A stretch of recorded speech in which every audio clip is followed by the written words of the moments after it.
Donc, ça nous fait extrêmement plaisir de vous voir si nombreux pour cette conférence sur le thème des problèmes mictionnels, ou plus communément des problèmes de vessie. Je me permets de prendre quelques secondes pour nous présenter.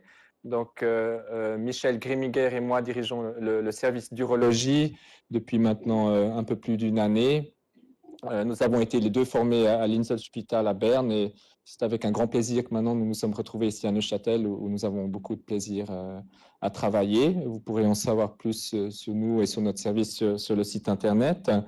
Nous serons épaulés par Madame Weissenbacher qui effectue un travail considérable dans la rééducation urologique tant chez l'homme que la femme, et vous verrez au cours de cette présentation que la physiothérapie a une place très importante dans les options thérapeutiques pour différentes maladies urologiques.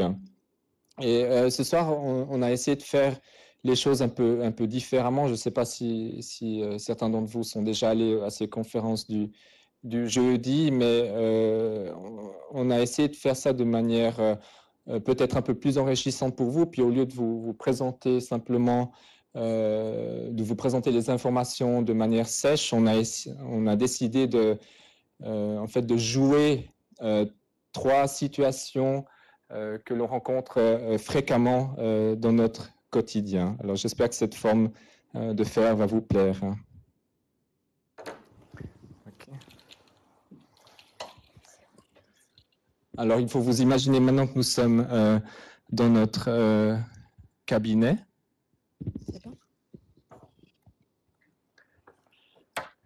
Alors, bonjour madame, je peux vous demander ce qui vous amène aujourd'hui chez l'urologue?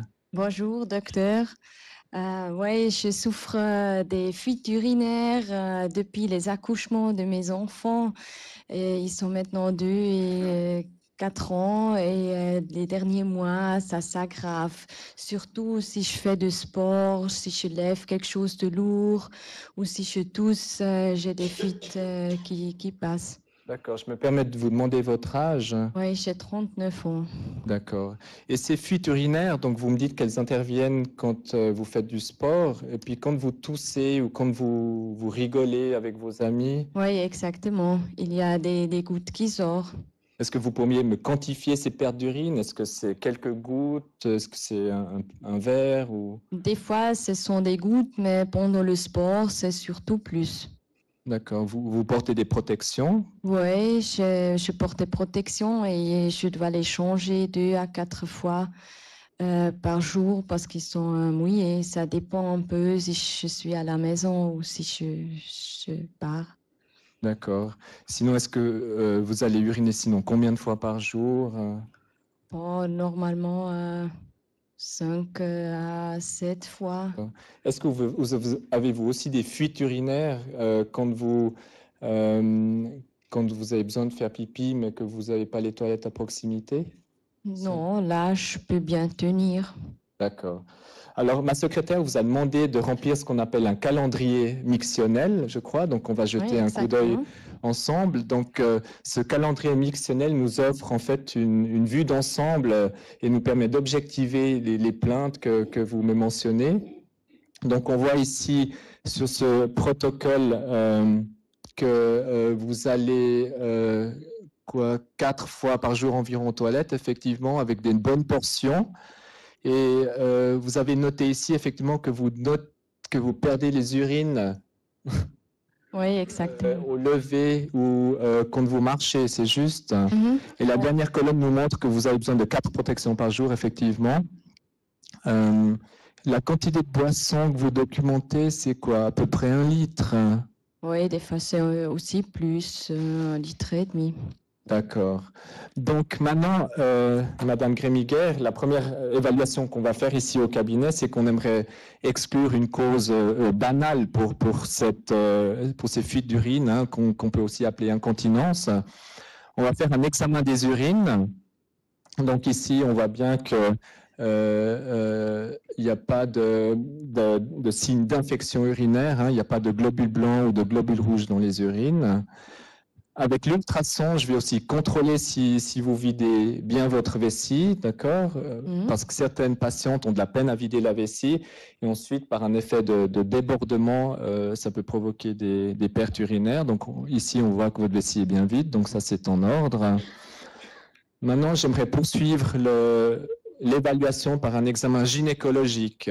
Est-ce que c'est vraiment nécessaire? C'est toujours un peu désagréable. Oui, je sais, mais écoutez, madame, c'est nécessaire parce que j'aimerais évaluer l'état de vos organes génitaux. Certaines patientes ont les organes qui descendent et ceci peut provoquer une faiblesse de la musculature et une incontinence. Et ça me permet aussi d'évaluer en fait la force de vos muscles du plancher pelvien. Alors, je fais maintenant l'examen gynécologique. Hein. Je vais vous demander de serrer autour de mes deux doigts le plus fort possible. Allez-y. Ah, d'accord. On voit que par rapport aux femmes de votre âge, effectivement, le tonus et la force de votre musculature est un peu plus affaibli. Mais qu'est-ce que j'ai maintenant? Alors écoutez, au vu de l'examen clinique et de l'histoire quand même qui est typique, je pense que vous avez ce qu'on appelle une incontinence à l'effort, qui comme son nom l'indique est une incontinence qui survient quand on soulève par exemple une charge ou lorsqu'on rigole ou toute manœuvre qui peut augmenter la pression dans le ventre. Ceci est à distinguer de l'incontinence d'urgence, qui est une incontinence qui survient chez les patients qui ont des contractions involontaires de la vessie et qui doivent courir aux toilettes. Certaines patientes ou patients ont une incontinence qui est mixte, c'est-à-dire une combinaison d'effort et d'urgence. Plus en détail, pourquoi elle survient, cette incontinence d'urgence? Chaque femme, mais aussi homme, au-dessous de la vessie, donc à la sortie de la vessie, a ce qu'on appelle les sphincters. Les sphincters, ce sont des muscles qui nous permettent de retenir les urines. Donc, au repos, le sphincter est contracté et quand vous décidez de vider votre vessie, les sphincters se relâchent. Et dans l'incontinence à l'effort, ces sphincters sont affaiblis. Et cette incontinence à l'effort peut affecter un grand nombre de patientes, jusqu'à 50% des femmes adultes. Et ce qui est frappant, c'est que beaucoup de dames ne consultent pas leur médecin pour ce genre de problème. Oui, j'ai aussi hésité de parler avec mon médecin traitant parce que c'est quand même un thème très gênant. Oui, mais vous savez, il n'y a aucune honte à aller chez le médecin pour ce genre de problème. Il faut non plus pas minimiser le problème parce que vous pensez que c'est pas grave. Mais pourquoi je fais ça? Les facteurs de risque pour cette incontinence d'urgence sont principalement l'âge. Hein. Avec l'âge, quand on entre dans l'âge, la musculature, tous les muscles s'affaiblissent et diminuent, le nombre de fibres diminue. Donc l'âge est un facteur de risque important. Le nombre de grossesses aussi, vous avez eu 2 enfants. Oui, je ne vous ai pas demandé, mais ils sont nés par voie, est-ce que c'était par voie basse normale? Oui, c'était un accouchement, des 2 accouchements normaux. D'accord. Eh bien, vous voyez ici sur cette courbe que, ici sur l'axe vertical, c'est le risque d'incontinence. Sur l'axe horizontal, c'est le nombre de grossesses. Et plus le nombre de grossesses augmente, plus le risque d'incontinence augmente. Un autre facteur de risque, c'est l'excès pondéral, donc l'excès de poids. Au vu d'un excès de poids peut provoquer une hyperpression dans le ventre, ce qui va faire une pression sur la musculature et aussi l'affaiblir. Et finalement, si vous avez été opéré, hein, par exemple une opération banale comme enlever la matrice, ça peut aussi affaiblir les tissus de soutien dans le petit bassin et provoquer une incontinence à l'effort. Et cette incontinence à l'effort, c'est quelque chose de grave? Écoutez, c'est un problème médical qui peut être significatif, qui peut avoir un gros impact sur la qualité de vie. Si vous voulez, c'est pas, si on parle de gravité, ce n'est pas comme un cancer, mais c'est quand même quelque chose qui a un impact important sur la qualité de vie. Ça peut provoquer une dépression, hein, avoir un effet un effet psychologique. Ça peut provoquer des infections urinaires au niveau hygiénique, et ça peut aussi provoquer un retrait de la vie sociale. Oui, je suis toujours restée à la maison les dernières semaines et mois parce que j'ai eu peur que j'ai des fuites et que ça sent de l'urine. Voilà. Eh bien maintenant, je pense qu'on peut... Et qu'est-ce qu'on peut faire pour ça? Alors, on a différentes options thérapeutiques dans le genre de problèmes que vous avez. La première mesure, comme dans beaucoup de problèmes médicaux, c'est d'améliorer l'hygiène de vie. Hein. Chez vous, c'est moins un problème, mais la perte de poids peut être encouragée. On peut aussi faire attention avec l'alimentation, les boissons, éviter tout ce qui peut irriter la vessie ou ce qui peut augmenter la diurèse, c'est-à-dire augmenter la production d'urine. Et un élément très important dans les options qu'on a, c'est la physiothérapie, donc les exercices pour le bassin. Et ici à l'hôpital, nous avons Madame Weissenbacher, qui est une spécialiste et chez qui j'aimerais vous adresser. Merci beaucoup, docteur.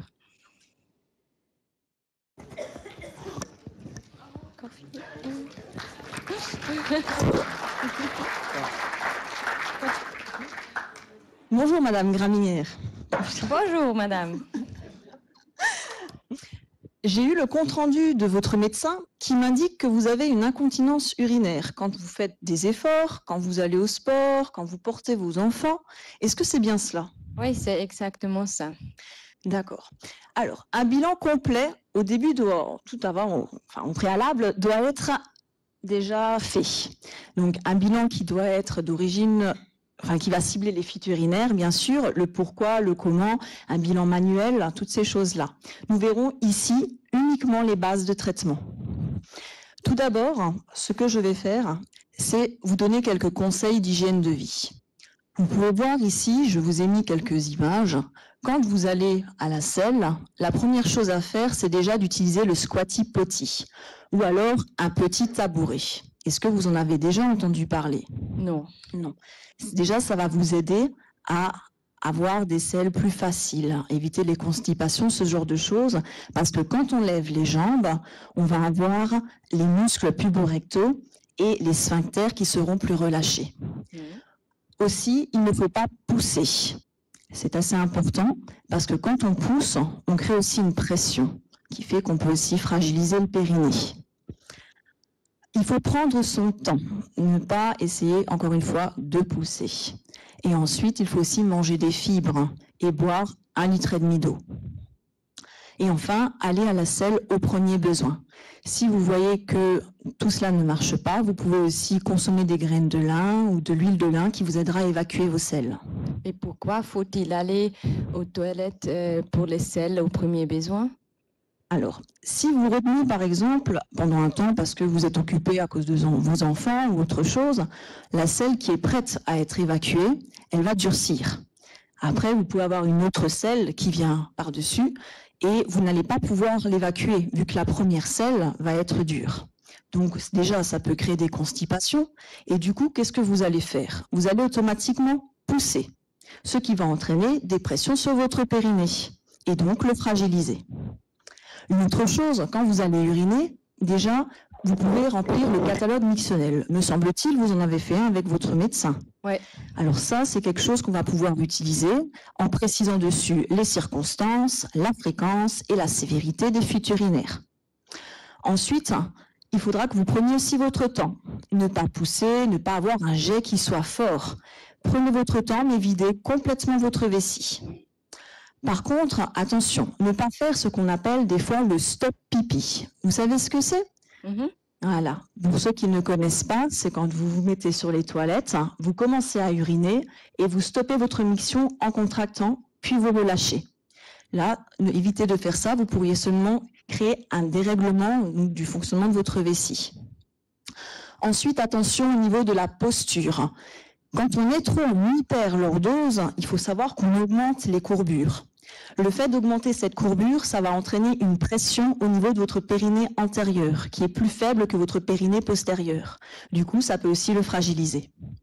Pour finir, dans la vie quotidienne, vous pouvez faire des exercices.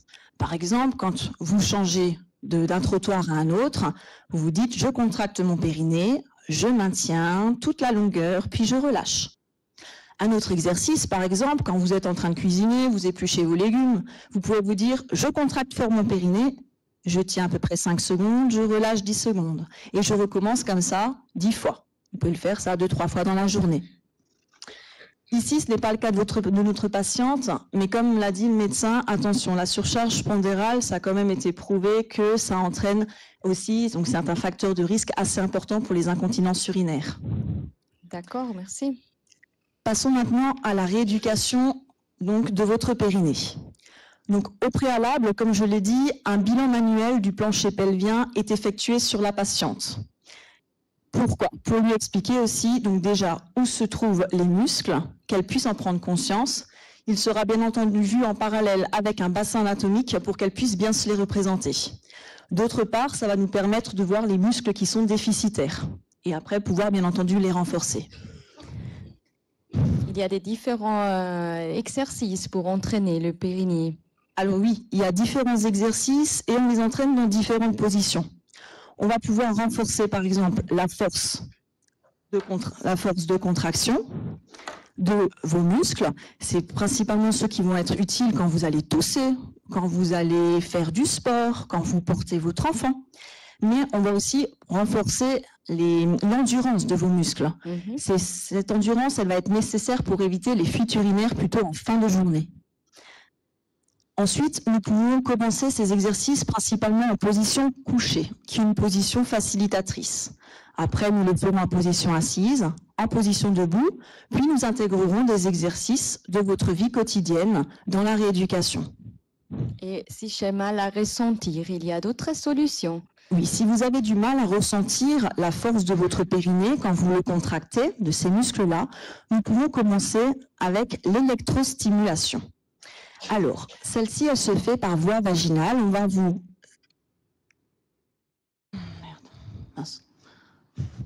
Juste ici, vous avez la sonde qui viendra dans votre vagin. Et cette sonde-là, vous allez voir sur un schéma qui va être relié, donc sur l'ordinateur, un schéma comme ceci. Ici, vous pouvez observer donc une partie jaune qui est assez épaisse et ici une partie fine. Il va y avoir un pointeur qui va défiler sur toute la longueur en continu. Et quand vous allez être dans la partie qui est sur la partie là, ici vous allez avoir une contraction que je vais vous demander de faire sur toute la longueur qui va circuler. D'accord? Sur toute la longueur là. Ici, il n'y aura plus de contraction. Donc ici, je vais vous demander de relâcher votre périnée. Encore une fois, vous allez contracter fort votre périnée et vous relâchez. En fonction des fibres que l'on veut travailler, vous pourrez contracter plus ou moins fort. Une fois que vous aurez ressenti tout ça, nous allons travailler le biofeedback. Le biofeedback, ça va vous aider en fait à prendre conscience de la force de vos muscles. Ici, nous pouvons observer sur le premier schéma. Oh, c'est plus facile. C'est plus facile. Alors ici, vous allez avoir une contraction qui va être maintenue un certain temps avant de voir qu'elle n'arrive plus à maintenir. Ça, ici, on va plutôt entraîner les muscles d'endurance. Mais quand on porte un enfant ou quoi que ce soit, vous pouvez voir qu'ici, on contracte, on a le périnée qui est contracté et les abdominaux qui interviennent. Ici, ce n'est pas un problème parce que là, le périnée, vous imaginez, c'est comme si c'était un barrage. C'est-à-dire que vous avez un barrage au niveau du bassin, donc quand vous créez une pression, ça ne peut pas sortir. Par contre, si vous avez le périnée qui est relâché et que vous créez une pression, c'est là que vous avez une fuite. Les exercices que nous pourrons ainsi faire se trouvent, cette fois-là, lorsque notre patiente tousse, par exemple, nous allons avoir ici des contractions très brèves, mais fortes. Et encore une fois, avec un relâchement toujours complet entre. Vous pouvez observer que quand vous toussez, j'en entends certains qui toussent, ici, vous créez des pressions abdominales. Petit conseil, d'abord contractez votre périnée avant de tousser. Dernière chose sur laquelle nous allons pouvoir agir est la pression intra-abdominale. Comment? Alors, tout d'abord par la respiration abdomino-diaphragmatique. Vous savez, à l'expiration, quand on souffle, quand on expire, le ventre se creuse, le diaphragme il monte et le périnée il monte aussi en même temps.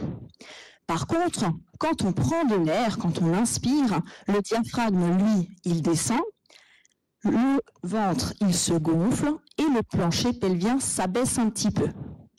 Attention du coup, quand vous portez votre enfant, par exemple, on va avoir instinctivement, on va se dire, on va contracter les abdominaux parce que ça va augmenter notre force. Sauf que si vous vous trouvez à ce moment-là en pleine inspiration, en train de prendre de l'air, vous avez compris que la pression, elle va pousser les organes vers le bas, vers le périnée, ce qui va l'étirer, ce qui va le détendre et donc le rendre vulnérable. Maintenant, j'ai compris pourquoi je dois expirer pendant l'effort. Oui, c'est très important. Ensuite, nous pouvons aussi utiliser des techniques dépressives, telles que les fausses inspirations, afin de repositionner, on va dire, vos organes. Faisons un exemple pour que vous compreniez. Je vais vous demander de vous asseoir. Nous commencerons bien entendu en position couchée, mais pour la démonstration, nous vous le montrerons en position assise. Les jambes écartées, les pieds à plat au sol. Les mains se trouvent sur les cuisses. Bien. Je vais vous demander de vous tenir droite, les épaules abaissées.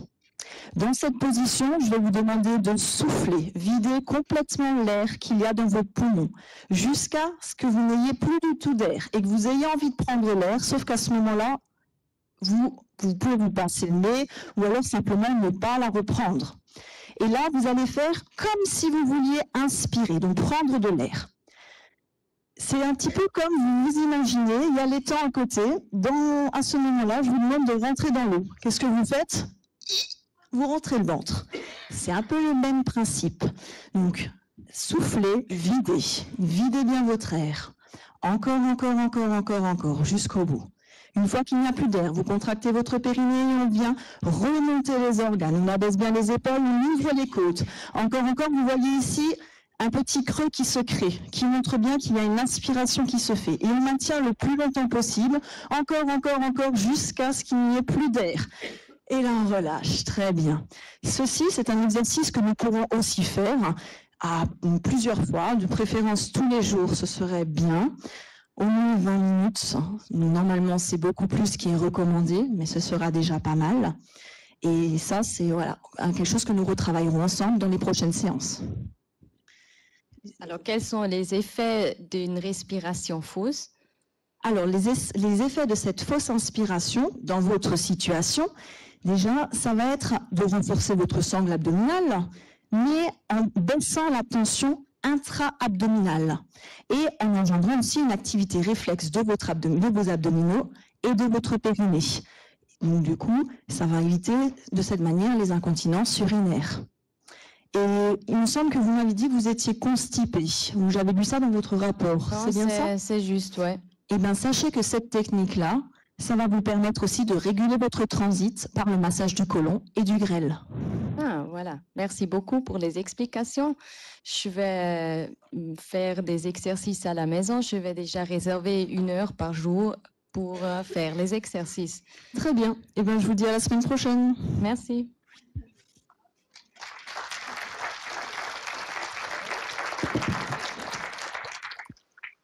Voilà, donc la physiothérapie ayant de très bons résultats, maintenant on peut s'imaginer que je revois la patiente 25-30 ans plus tard.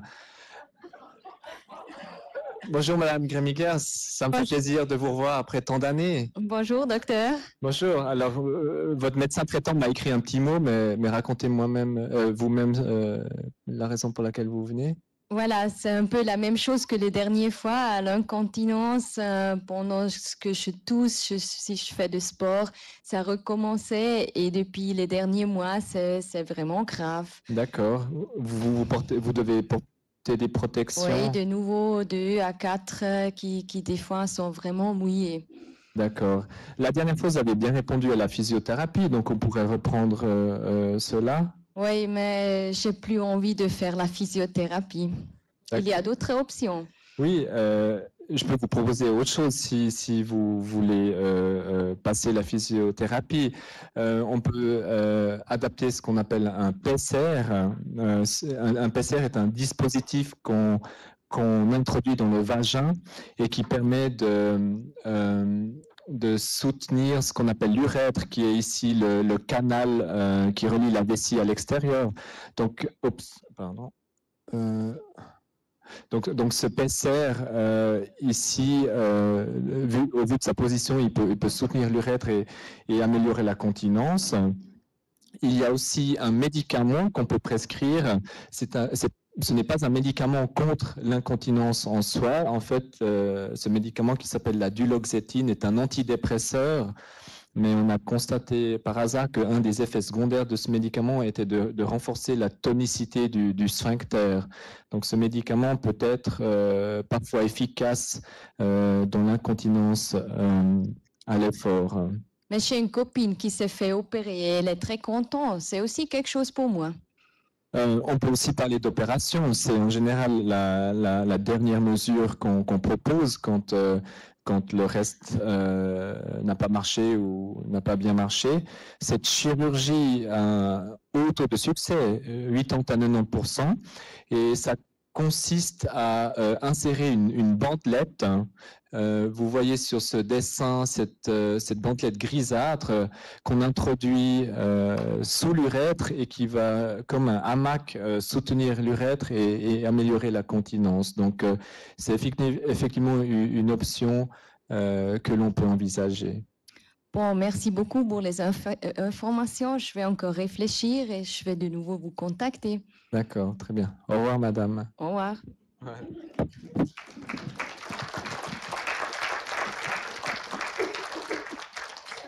Voilà, on va prendre les questions à la fin, puis maintenant on va passer à la deuxième vignette qu'on vous a préparée, qui concerne plus les messieurs.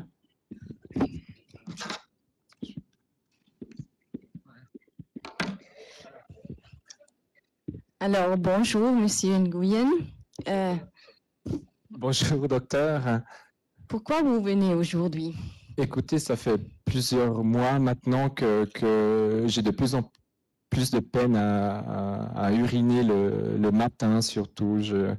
J'ai un jet tout faible et puis je dois aussi me lever souvent la nuit, peut-être 2 à 3 fois. Voilà. Okay. Ouais. Et puis, si vous allez uriner, il faut pousser pour sortir l'urine. Je ne dois pas pousser, mais peut-être un peu à la fin. En général, ça va mieux dans l'après-midi. Le matin, j'ai un peu plus de peine et puis je dois aller plus souvent. Mais c'est vrai que l'après-midi, ça va un peu mieux. Et si vous avez vidé la vessie, vous avez vraiment la sensation que la vessie est vide ou vous avez l'impression qu'il reste encore quelque chose dedans? Non, ça prend du temps, mais je crois qu'elle est vide, il me semble, à la Vous fin. avez remarqué une fois que ça brûle pendant passer l'urine? Non, ça brûle pas, non. Et vous avez vu une fois de sang dans l'urine? Non, j'ai pas vu de sang. Ok, j'ai vu que vous avez déjà donné de l'urine pour une analyse. Alors ici, on voit qu'il n'y a pas une infection, il n'y a pas des globules blancs ou rouges qui sont là. Alors, je vous prie encore une fois d'uriner. On a une machine spéciale qui peut mesurer votre jet urinaire pour qu'on peut discuter la suite. S'il vous plaît, la toilette est juste là. D'accord, voilà. Alors, ici, c'est la courbe bleue, c'est votre jet urinaire. On voit ici vers le haut, c'est l'écoulement en millilitres par seconde. Et ici, en bas, c'est le temps. Alors, on voit que votre débit maximal est 6 millilitres par seconde. C'est pas très haut et la courbe est un peu plafonnée et la miction prend du temps jusqu'à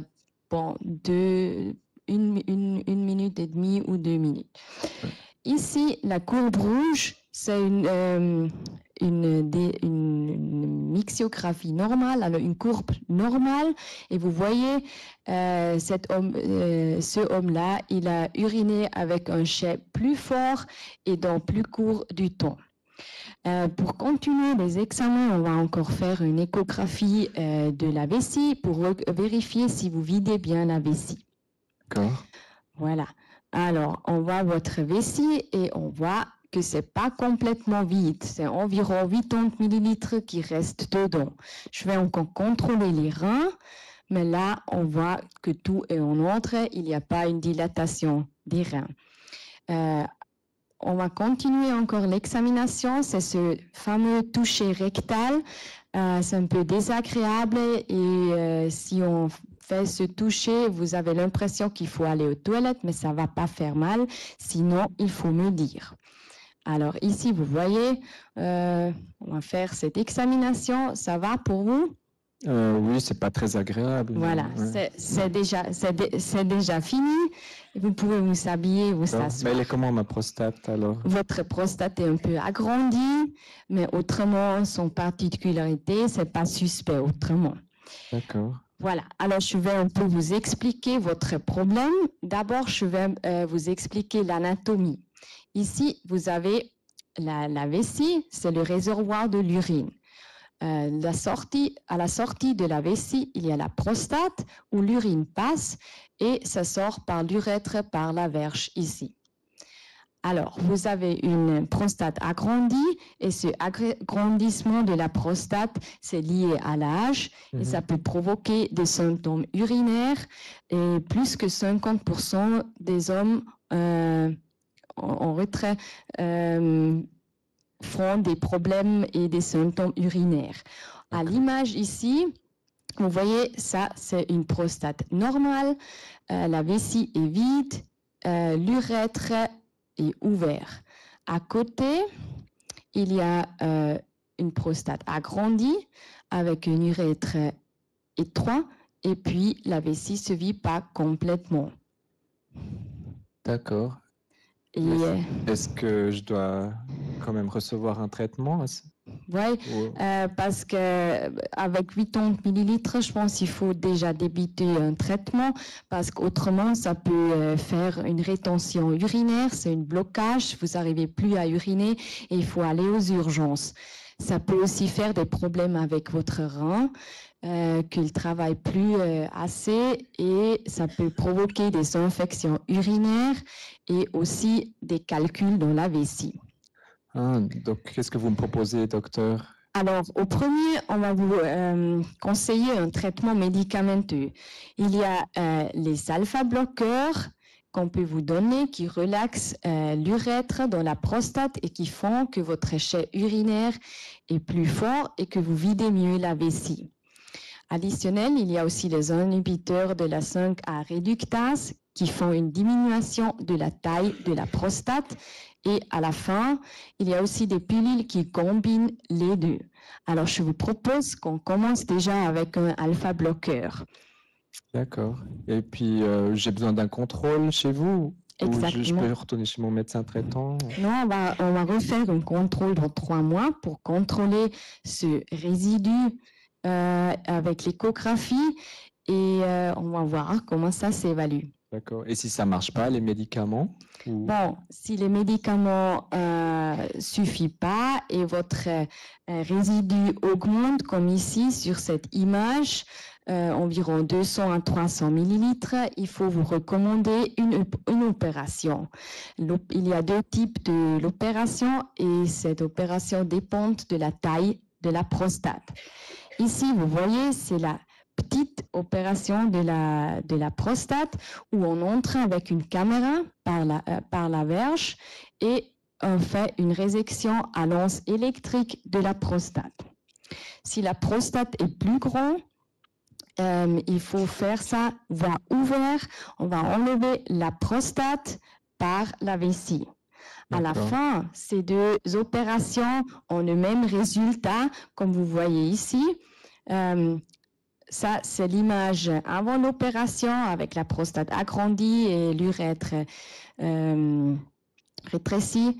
Et puis, à l'autre côté, c'est après l'opération, vous voyez, la vessie est vide et puis la loge prostatique est ouverte et l'urine peut bien passer.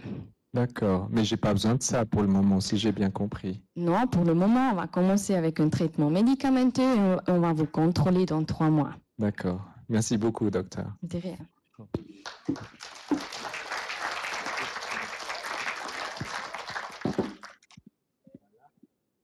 On va passer.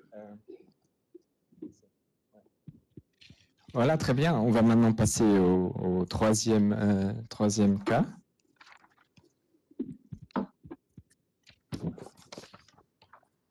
Bonjour, madame. Bonjour, docteur. Alors, racontez-moi ce qui vous amène aujourd'hui à la consultation. Bon, j'ai des problèmes avec ma vessie. Je dois tout le temps aller aux toilettes. J'arrive presque pas à tenir. Aussi, la nuit, je dois me réveiller et c'est vraiment gênant. D'accord. Vous avez ça depuis longtemps? Oui, ça fait maintenant quelques années, mais les derniers mois, ça s'aggrave de plus en plus. D'accord. Vous allez combien de fois, grosso modo, la journée? Bon, je sais pas, mais presque tous les heures. D'accord. Vous perdez les urines? Rarement. Des fois, si j'arrive pas en temps, il y a des fuites qui passent. D'accord. Est-ce que vous avez des brûlures? Non. Votre médecin Non. traitant, est-ce qu'il a cherché une infection urinaire? Vous avez fait des infections urinaires? Non, pas connu, non. Du sang dans les urines? Non. D'accord. Alors, on va tout d'abord jeter un coup d'œil sur le calendrier mictionnel que vous avez rempli. Ouais. Donc, on voit effectivement que vous allez, une dizaine de fois par jour aux toilettes, Ouais. avec plutôt des petites portions. C'est jamais beaucoup plus qu'un déci et demi, 150 millilitres. C'est ça. Vous n'arrivez pas, parce que la capacité de votre vessie, théoriquement, c'est 1 demi-litre. Donc, c'est effectivement un peu peu, là. Vous buvez quoi? 1, 2, 4, presque environ 1 litre. C'est pas beaucoup. Non, j'évite les boissons parce que j'ai peur que je sois tout le temps aller aux toilettes. D'accord. Je me permets de vous demander, vous n'avez pas marqué, là, vous buvez quoi? Est-ce que c'est de l'eau ou vous buvez Oui, des fois de l'eau, de thé et aussi de café. du café et du thé aussi? Ouais. D'accord. Combien? Bon, minimum 4 à 5 cafés par jour. D'accord. Sinon, on voit aussi vous avez mis sur ce calendrier mictionnel le degré d'urgence de vos besoins. Donc, c'est vrai que ça a l'air assez pressant là, la plupart du temps. Et puis, effectivement, vous ne perdez pas beaucoup, vous ne perdez pas les urines. Ok, alors, madame, on va commencer avec un examen tout simple. J'aimerais tout d'abord exclure que vous avez une infection urinaire. Oui. Donc, effectivement, on voit ici pas de globules blancs, donc pas de signe d'une infection urinaire. Je vais contrôler que vous videz bien votre vessie, parce que certaines patientes qui ont encore un peu du reste d'urine peuvent aller souvent aux toilettes, parce que l'urine qui stagne dans la vessie peut provoquer une irritation qui peut faire que vous allez souvent aux toilettes. Et un examen important aussi qu'on aimerait faire aujourd'hui au cabinet, c'est ce qu'on appelle une cystoscopie. C'est d'aller voir avec une petite caméra dans la vessie pour voir s'il y a quelque chose qui puisse provoquer cette irritation. Et est-ce que ça va faire mal? Non, c'est pas douloureux. On fait ça en anesthésie locale, c'est-à-dire qu'on met un gel, un petit gel anesthésiant dans l'urètre qui est le canal entre la vessie et l'extérieur. On peut anesthésier ça. On attend 5-10 minutes que le gel fasse effet. Ensuite, on peut aller avec cette petite caméra qui est flexible. Donc, allons-y. Voilà, donc vous voyez par la petite caméra ici, ça c'est votre muqueuse vésicale de la vessie. On voit que c'est un aspect tout à fait normal, c'est rose, pas de lésion particulière.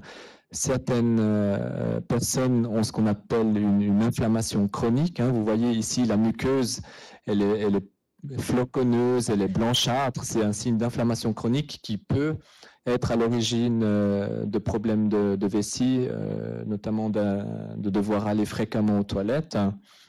Et plus grave, certains patients ont aussi des cancers de la vessie. Vous voyez cette grosse framboise ici, ça représente une tumeur de la vessie qui peut bien sûr provoquer une irritation et qui est parfois le premier signe d'un cancer de la vessie. Donc, vous n'avez pas cela.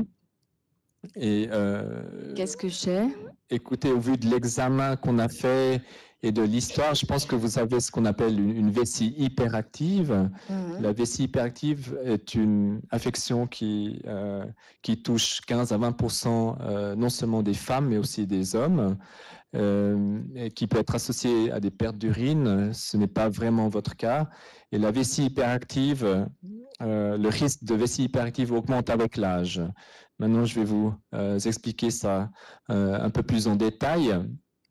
Ça, c'est la situation normale où la vessie, qui est un muscle, se contracte quand elle est pleine et pas avant. D'accord ? Ce mécanisme de contraction est dirigé par le système nerveux central, hein, donc par le cerveau. Donc, quand vous décidez d'uriner, votre vessie doit se contracter et vos sphincters se relâcher. Et dans la vessie hyperactive, il y a un dérèglement de ce contrôle et comme vous le voyez sur ce dessin, la vessie se contracte avant qu'elle soit pleine. D'accord ? Elle se contracte trop tôt, elle se contracte involontairement sans que vous ayez donné l'ordre. Et vous êtes sûr que j'ai une vessie hyperactive? Écoutez, tous les examens qu'on fait le suggèrent. Si on veut être sûr à 100%, on peut faire ce qu'on appelle un examen urodynamique qui consiste à mesurer les pressions dans la vessie. C'est un examen que l'on peut offrir ici à l'hôpital. On introduit un capteur de pression dans la vessie et ensuite, de manière artificielle, vous voyez de ici à là, on remplit la vessie, d'accord? Et puis cette courbe verte représente l'activité du muscle de la vessie. Et vous voyez ici que lors du remplissage de la vessie, en principe, ce muscle doit être tranquille. Au contraire, dans la vessie hyperactive, vous voyez que ici, lors du remplissage de la vessie, on a des pics de pression qui représentent donc des contractions involontaires de la vessie. Donc cet examen urodynamique nous permet de confirmer le diagnostic en cas de doute. Et qu'est-ce qu'on peut faire contre cette vessie hyperactive? Alors, comme dans beaucoup de maladies, tout d'abord, j'aimerais vous faire des recommandations concernant l'hygiène de vie. Vous buvez beaucoup de thé et de café et c'est vrai que peut-être dans cette situation, vous devriez freiner votre consommation. Il faut aussi éviter tout ce qui est irritant, hein, comme l'alcool ou la caféine ou le tabac. Et puis, il faut s'assurer quand même de prendre les boissons de manière adéquate, de bien répartir la prise de boissons pendant la journée et pas, par exemple, de boire beaucoup plus le soir avant d'aller dormir. Ok, je vais faire ça. Quelque chose d'important aussi, c'est ce qu'on appelle la thérapie comportementale ou la rééducation de la vessie que vous pouvez déjà faire sans l'aide de personne. C'est-à-dire que dans la vessie hyperactive, hein, c'est votre vessie qui commande, d'accord? Et avec la rééducation, l'idée c'est que c'est vous qui repreniez le contrôle de votre vessie. C'est-à-dire que vous allez toutes les 2 heures à peu près, j'ai vu sur votre calendrier. Oui, des fois aussi tous les heures. D'accord. Ce que vous pouvez déjà faire, par exemple, quand vous avez le premier besoin urinaire, c'est de ne pas aller tout de suite aux toilettes, mais d'essayer de freiner ce premier besoin et puis d'augmenter les intervalles où vous allez uriner. Oui, mais c'est dur. Ouais. Je comprends, c'est difficile, mais donc on peut aussi vous soutenir par deux. Il y a 2 moyens principaux qui peuvent, si vous n'arrivez pas toute seule, on peut vous proposer des médicaments ou un soutien physiothérapeutique. Concernant les médicaments, il y a principalement 3 familles de médicaments. 2 familles de médicaments sont destinées à inhiber les contractions de la vessie qui se contractent involontairement. Si vous êtes en ménopause, ce qu'on peut aussi vous proposer, c'est une crème d'œstrogène pour les muqueuses urogénitales, analogue au fait de mettre de la crème pour s'hydrater la peau. On peut aussi se mettre une crème d'œstrogène au niveau urogénital pour améliorer la qualité des tissus. Et souvent, ça a aussi un effet sur l'irritation locale et sur l'émission fréquente. Et comme je vous ai dit, la physiothérapie a aussi une place importante. Et pour cela, je peux vous adresser chez Madame Weissenbacher qui en sait beaucoup plus que moi. Merci beaucoup.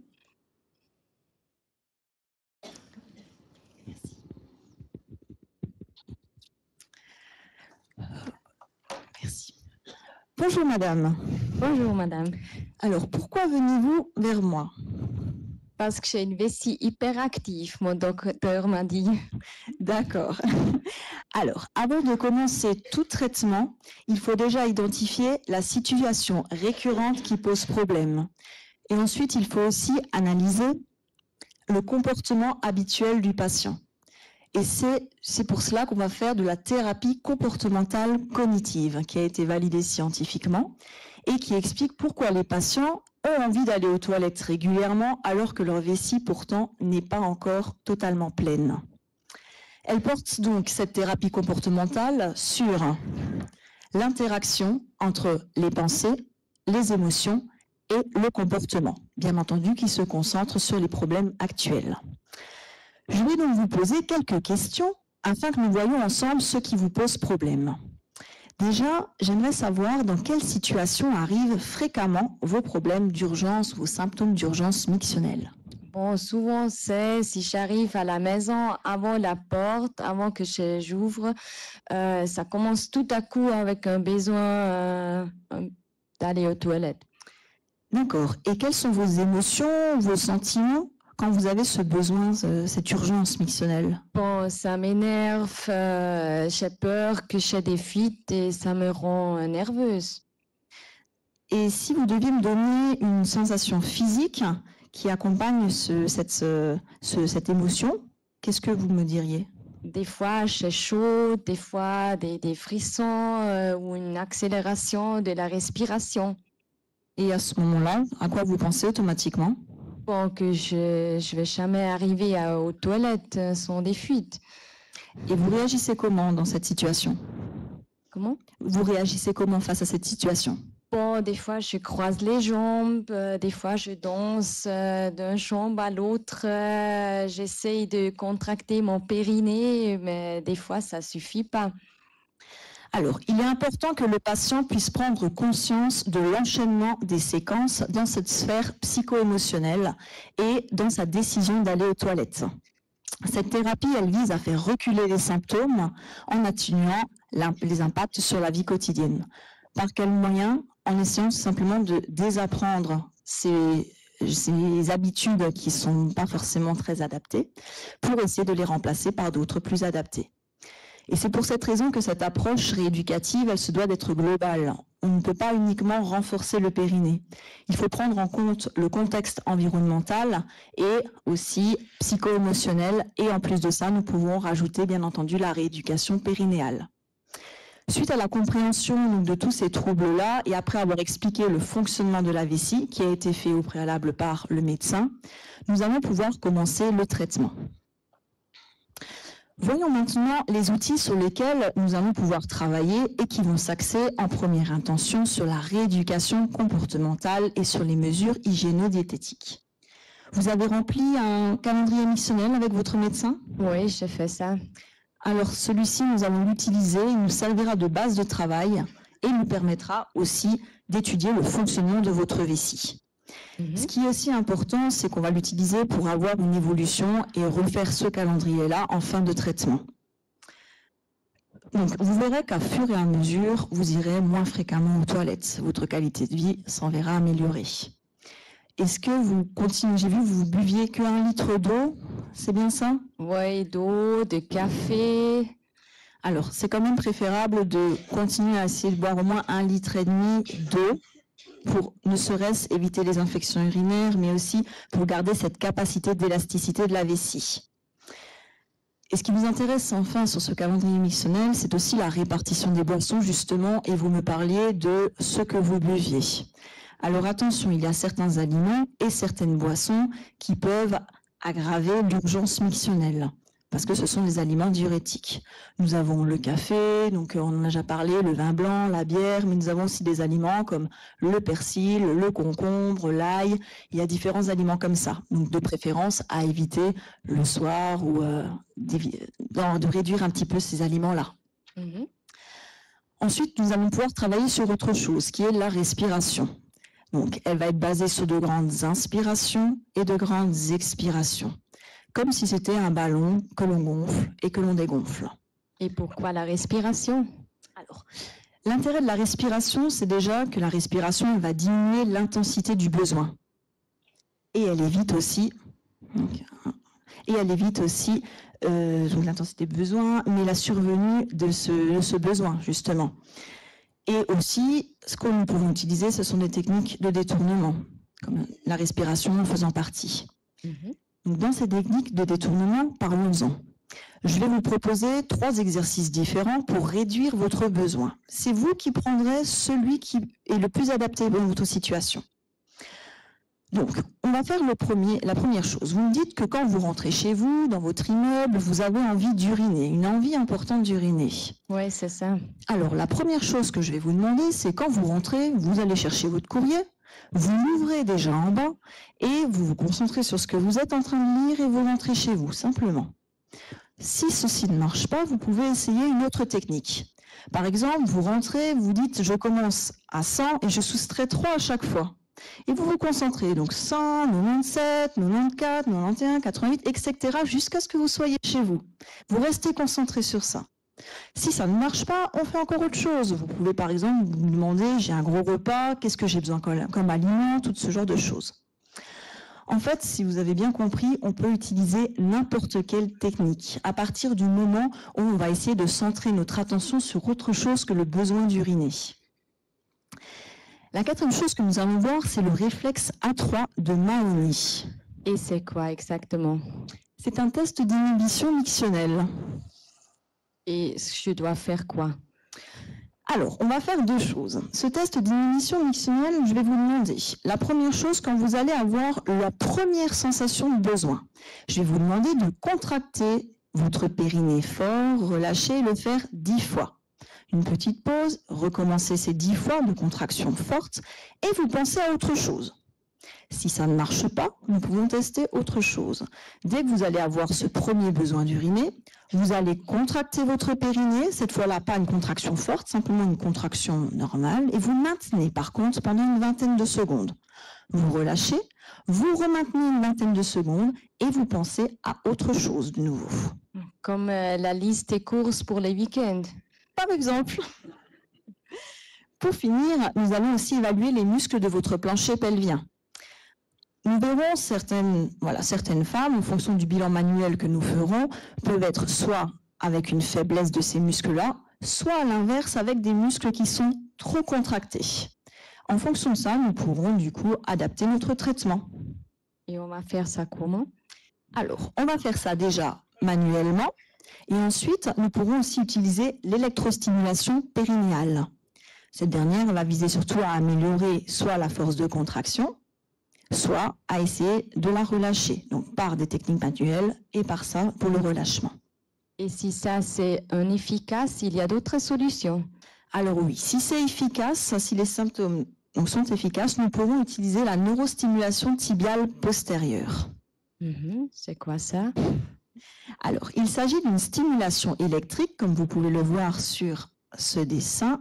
C'est une stimulation donc, électrique qui va être répétée d'une manière tibiale postérieure, voilà, par voie transcutanée, à l'aide de 2 électrodes sur le bord interne de votre cheville. Mais pourquoi le cheville? J'ai des problèmes avec ma vessie. Alors, il faut savoir que le nerf tibial postérieur, il est issu des racines lombaires et sacrées. Et ces racines-là, ce nerf, il est impliqué dans l'innervation périnéale et vésicale. Du coup, la stimulation de ces fibres afférentes du nerf tibial postérieur, bien entendu, elle peut interférer avec le mécanisme de régulation du réflexe mictionnel et donc influencer votre comportement vésical. Et je dois faire ça comment? Une fois par semaine ou Alors ça, il va falloir le faire sur une durée de 3 mois, à raison de 20 minutes tous les jours. On mettra une petite fréquence de 5 Hz, donc c'est très très léger. Et les effets devraient commencer à se faire ressentir au bout de 15 jours de traitement. Je vais d'abord commencer avec les entraînements, les exercices que vous m'avez montrés. Et voilà, si déjà c'est efficace, on va voir. Très bien, ce sera déjà, voilà, changer vos habitudes. Merci beaucoup. De rien.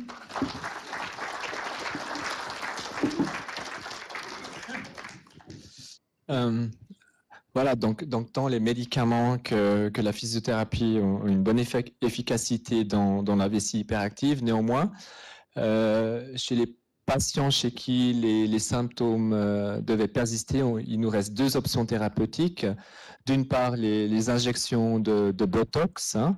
Tout le monde connaît le Botox qui est injecté dans les muscles du visage pour diminuer les rides. Le principe du Botox, c'est de paralyser le muscle et par là de le relâcher, ce qui diminue les rides.